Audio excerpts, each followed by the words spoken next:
Hello दोस्तों, स्वागत है हमारे YouTube channel business market classes पर। पिछली वीडियो में हमने बात करी थी आव्यूह की परिभाषा, अवयव, कोटि व उनके क्रम के बारे में। आगे हम चलते हैं, आज बताते हैं हम आपको दोस्तों आव्यूह के प्रकार। क्षैतिज आव्यूह। क्षैतिज आव्यूह क्या होता है? एक ऐसा आव्यूह जिसमें पंक्तियों की संख्या उनके स्तंभों की संख्या से कम होती है, क्षैतिज आव्यूह कहलाता है। जैसे एग्जाम्पल हम ले लें 1 2 1 -1 1 3 2। इसमें पंक्तियों की संख्या कितनी है? पंक्तियों की संख्या इसमें 2 है और स्तंभों की संख्या इसमें कितनी है? 3 है। तो इस तरह के आव्यूह को हम क्या कहते हैं? क्षैतिज आव्यूह कहते हैं। आगे चलते हैं हम ऊर्ध्वाधर आव्यूह। ऐसा आव्यूह जिसमें पंक्तियों की संख्या स्तंभों की संख्या से अधिक होती है, ऊर्ध्वाधर आव्यूह कहलाता है। जैसे इसमें कितनी पंक्तियां हैं? 1 2 3 और इसमें कितने स्तंभ हैं? 2 1 2 2 स्तंभ हैं। पंक्तियों की संख्या 3 और स्तंभों की संख्या इसमें कितनी है? 2। तो इस तरह का आव्यूह क्या कहलाता है दोस्तों? ऊर्ध्वाधर आव्यूह कहलाता है। आगे चलते हैं हम वर्ग आव्यूह। ऐसा आव्यूह, ये इंपॉर्टेंट भी है, ऐसा आव्यूह जिसमें पंक्तियों की संख्या स्तंभों की संख्या के बराबर होती है, वर्ग आव्यूह कहलाता है।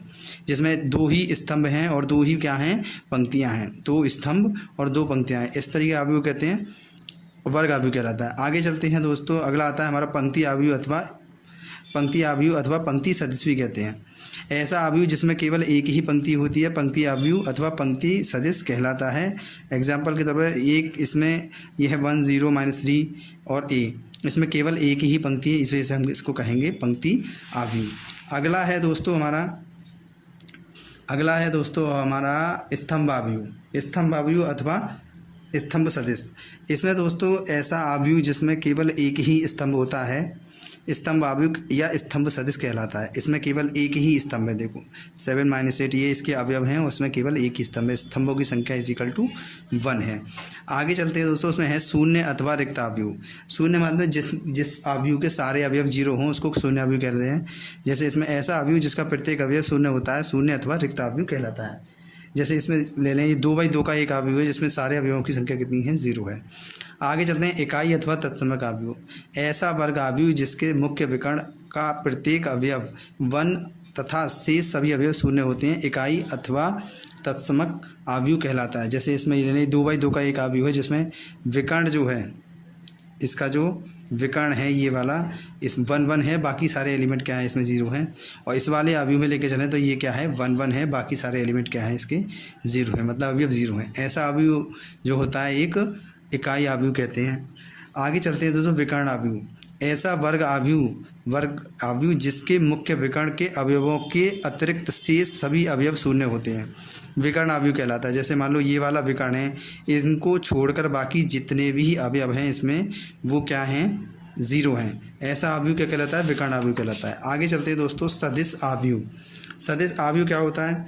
ऐसा वर्ग आव्यूह जिसके विकर्ण के सभी अवयव समान होते हैं, अदिश आव्यूह कहलाता है। अदिश आव्यूह है ऐसा आव्यूह जिसके विकर्ण के सभी अवयव समान होते हैं, अदिश आव्यूह कहलाता है। अथवा इसको दूसरी भाषा में हम जाने, ऐसा वर्ग आव्यूह जिसके मुख्य विकर्ण के सभी अवयव समान तथा शेष सभी अवयव शून्य होते हैं, अदिश आव्यूह कहलाता है। जैसे यहाँ पर हमने विकर्ण लिया, इसके ये जो अवयव हैं वो समान है, ये भी 2 है और ये भी 2 है, बाकी सारे क्या हैं? एलिमेंट 0। और इसी तरह से एक और एग्जाम्पल है, ये 2/2 का था, ये 2 × 2 मतलब 2 ही पंक्ति और 2 ही स्तंभ थे। ये 3/3 का है जिसमें 3 पंक्ति और 3 ही स्तंभ हैं। अब इसमें विकर्ण के जो एलिमेंट हैं, मतलब जो अवयव हैं वो -3 समान हैं और बाकी सारे एलिमेंट क्या हैं? 0 हैं। आगे चलते हैं दोस्तों, अब कहते हैं अपरित्रिभुजीय आव्यूह। ऐसा वर्ग आव्यूह जिसके मुख्य विकर्ण के नीचे के सारे अवयव शून्य होते हैं, अपरित्रिभुजीय आव्यूह कहलाता है। जैसे यहाँ पर लें, यहाँ एक ऐसा, तो देखो 1 2 3 ये हमारे पास क्या है? कितनी पंक्ति है इसमें? 1 2 3 4, तो यहाँ पर 4 पंक्ति हो गई और 1 2 3 4, ये 4/4 का क्या है? एक आव्यूह है। अब इसमें क्या है? विकर्ण हमने क्या बताया था? ऐसा वर्ग आव्यूह जिसके मुख्य विकर्ण के नीचे, मुख्य विकर्ण क्या है? ये है मुख्य विकर्ण इसका। उस मुख्य विकर्ण के नीचे ये वाला जो है ये मुख्य विकर्ण है, इस विकर्ण के नीचे के सारे अवयव क्या हैं? 0 हैं। देखो ये है 1, ये सारे एलिमेंट क्या है इसमें? विकर्ण के जस्ट नीचे वाले ये जो हैं, ये इस तरीके से है, ये वाला जो विकर्ण है मैं आपको दिखा दूँ, 1 2 4 -3 0 5 1 3 0 0 2 9 और ये है तुम्हारे पास 0 0 0 6, मतलब ये वाला एलिमेंट ये है, इसको छोड़कर बाकी इसके नीचे के जितने भी एलिमेंट हैं वो क्या हैं, 0 0 हैं। आगे है हमारा अगला आता है दोस्तों निम्न त्रिभुजीय आव्यूह, ऐसा वर्ग आव्यूह जिसके मुख्य विकर्ण के ऊपर सभी अवयव शून्य होते हैं निम्न त्रिभुजीय आव्यूह कहलाता है। अब ये देखो इसका मुख्य विकर्ण क्या है, ये है, और इसके सारे एलिमेंट ऊपर के जो हैं वो क्या हैं, 0 0 हैं। तो यहाँ पर ये क्या कहलाता है, निम्न त्रिभुजीय आव्यूह कहलाता है। आगे चलते हैं दोस्तों आव्यूह की समानता। आव्यूह की समानता के बारे में हम क्या बात करेंगे। दो आव्यूह समान कहलाते हैं यदि दोनों अवयवों के क्रम समान हो। क्रम हमने बता दिया था आपको पिछली वीडियो में, क्रम कैसे देखते हैं।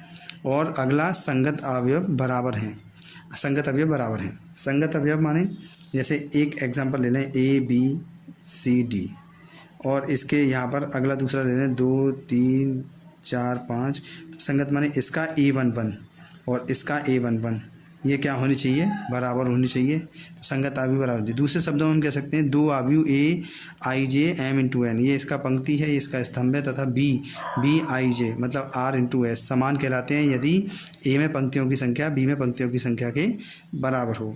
मतलब A अगर एग्जांपल ले लें, इसमें पंक्तियों की संख्या कितनी है 2 और B में पंक्तियों की संख्या कितनी है, इसमें भी कितनी है 2, तो इसमें क्या होगा M बराबर R हो जाएगा। मतलब इसकी पंक्तियों की संख्या इसकी पंक्तियों की संख्या के बराबर हो जाएगी। अगला A में स्तंभों की संख्या B में स्तंभों की संख्या बराबर होती है। इसमें स्तंभों की संख्या कितनी है N और इसमें कितनी है S, तो N = S हो जाता है।